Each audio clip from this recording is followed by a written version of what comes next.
Hi guys! Welcome to another video. In today's video guys, I want to share with you kung ano yung mga financial goals ko for 2018. So, marami akong napapanood, yung mga 50 peso challenge, etc. And somewhat related pa rin doon yung aking financial goal for 2018. Pero kasi naisip ko, kaya ako ginawa tong hindi ko naman mako-consider na challenge, pero yung way of saving ko ngayong 2018 kaya ako ginawa is dahil na-inspire ako sa ibang YouTubers. Tapos bukod pa doon, kasi applicable din sa amin, kasi di ba guys, lahat naman siguro tayo December 2017 or basta tuwing magre-reach yung holiday season, lahat ng ating cash puro palabas, 'di ba? So accepted na natin 'yon. And pagpasok ng January, eto na naman another year. So another bayaran ng mga renewal ng insurance, ano ba, yung mga real estate tax, tapos mga insurance ng kotse, basta lahat ng mga ating obligasyon for the year, start January pa lang, ayan na naman, di ba? So, lagi kami namang problema doon. Pagpasok ng January, isip kami kung saan na naman kukuha para mabayaran yung mga yun.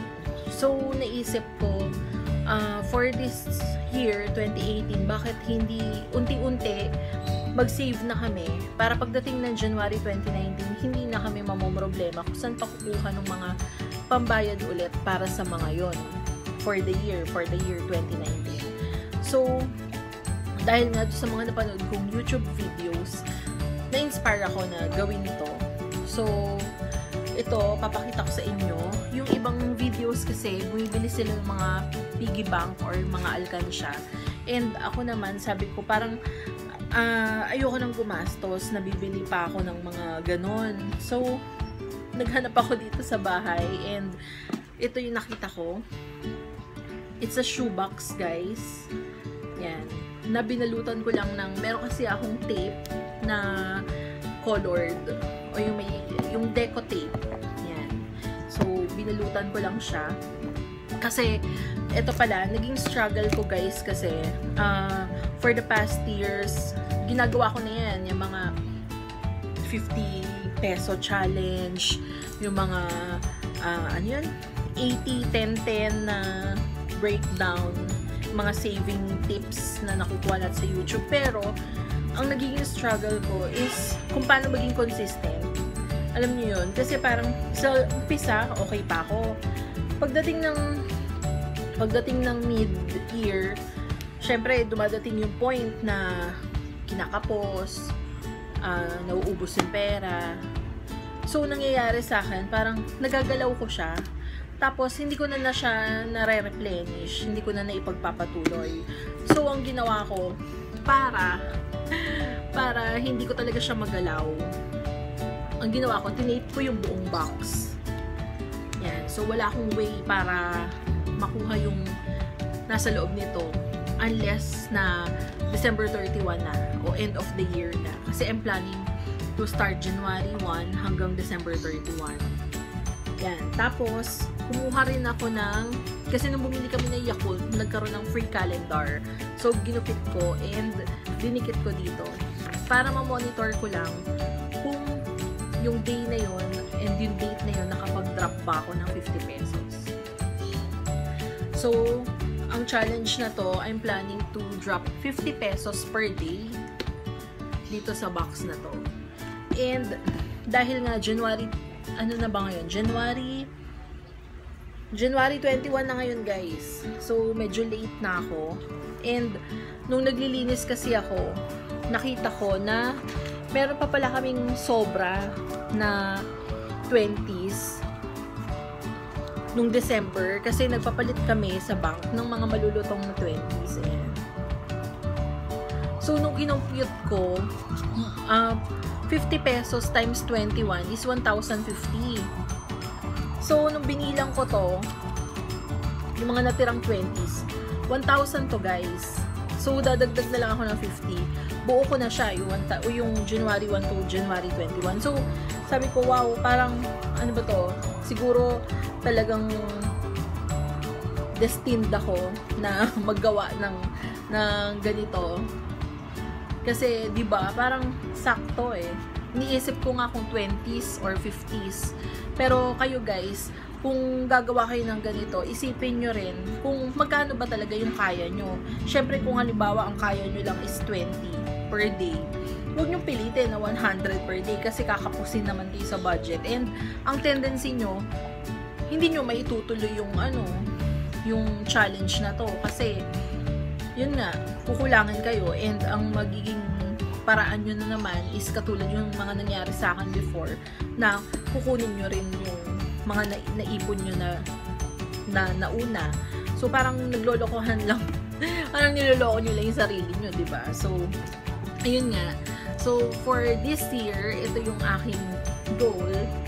Maka-save ako ng 50 pesos per day. Parang lumalabas na sa around 18,000 ang masasave ko at the end of the year.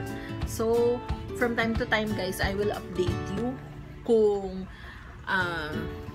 naitutuloy ko pa ba to or in-stop ko or whatever. Pero, yan. So, sa ngayon, sulatan natin. Ang goal natin is 50 pesos per day. Per day.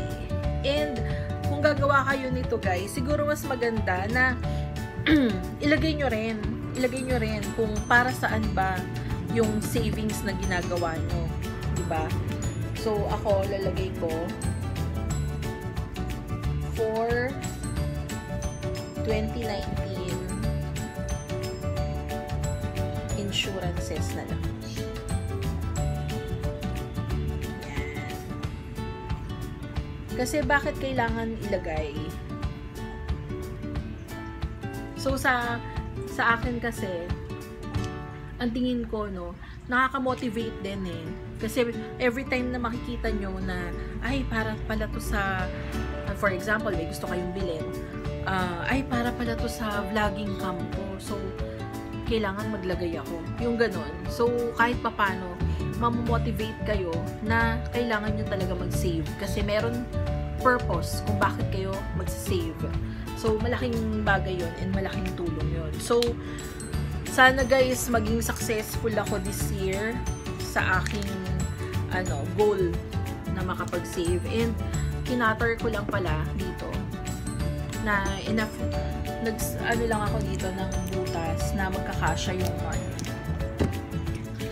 Ayan. So, simulan ko na maglagay. Sayang naman, malulukot. Anyway, ayan. Lalagay ko na siya.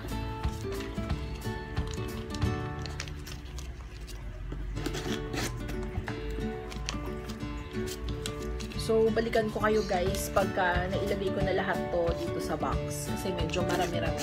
So, I'll be back. Okay guys, I'm back and nailagay ko na lahat yung money dito sa ating mahiwagang box. Ayan. And, ang next naman na gagawin ko is lalagyan ko na ng mark. So, from January 1 hanggang January 21.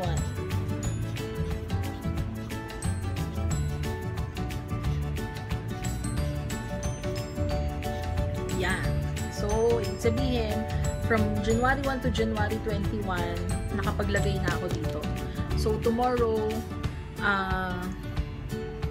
mag-i-start ako na pagdating galing sa work, maglalagay na ako dito and magtatabi na ako ng mga 50s.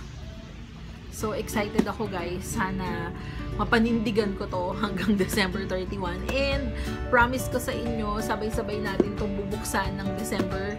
And basta anytime sa December. Yon. Pero ang target ko kasi is December 31 na. So, let's see. Kasi busy rin naman yun, diba? Basta anytime sa December 30, anytime sa December 2018, yan. Sabay-sabay natin bubuksan to. Yan. Okay.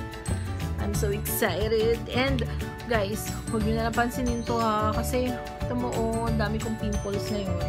And nilagyan ko ng lipstick kasi sabi nila magda-dry daw. Kayo rin ba ganon? Ayun. So, that's all for today guys. Maiksi lang tong video na to kasi gusto ko lang talaga i-share sa inyo yung pagsisave ko and itong idea ko ng pagsisave ngayong 2018. So, kayo guys, meron ba kayong goal na kagaya ko? And paano naman yung inyong style or diskarte this 2018? Kasi sa totoo lang, ilang beses na akong naggawa ng mga ganito eh. Bumibili pa ako ng mga magagandang alkansya. Pero yun, hindi ako nagiging successful. So this time sana maging successful tayo. And tingin ko ang kailangan ko lang is motivation. And yun nga, yung hindi ko talaga magagalaw. Kasi pag andyan lang siya, or di ba yung piggy bank, nakikita ko, tas pwedeng buksan yung ilalim or may way ka para bawasan, yun, hindi ako nagiging successful sa ganun. So, kayo guys, meron din ba kayong mga goals for this year? Financial goals? And kung meron man, baka gusto nyo i-share para naman kumbaga matuto tayo sa isa't isa, sa experiences ng isa't isa. So guys, that's all for today's video and thank you guys for watching. Sana may nakatulong ako or nakapagbigay ako ng karagdagang idea sa inyo kung paano makakapag-save this 2018. And guys, nasa sa inyo yun na kung magkano yung kaya ng budget nyo. Pwedeng 50 pesos, pwedeng 20 pesos.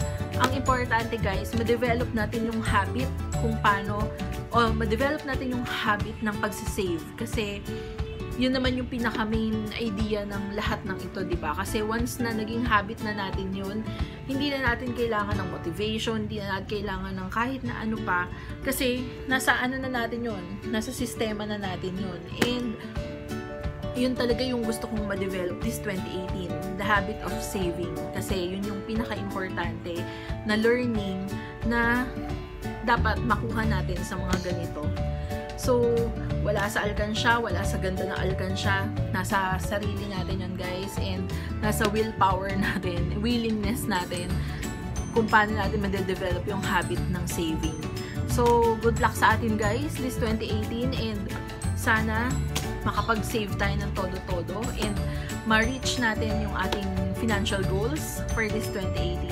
So, good luck sa atin guys. Thank you guys for watching and please like and subscribe kung nagustuhan nyo tong short video ko na to. And please share your ideas or any comments. Drop a message down below. Thank you guys for watching and see you on my next video. Bye! Ay! Wait! Don't forget to smile because that's what makes you beautiful. Thank you for watching. Bye!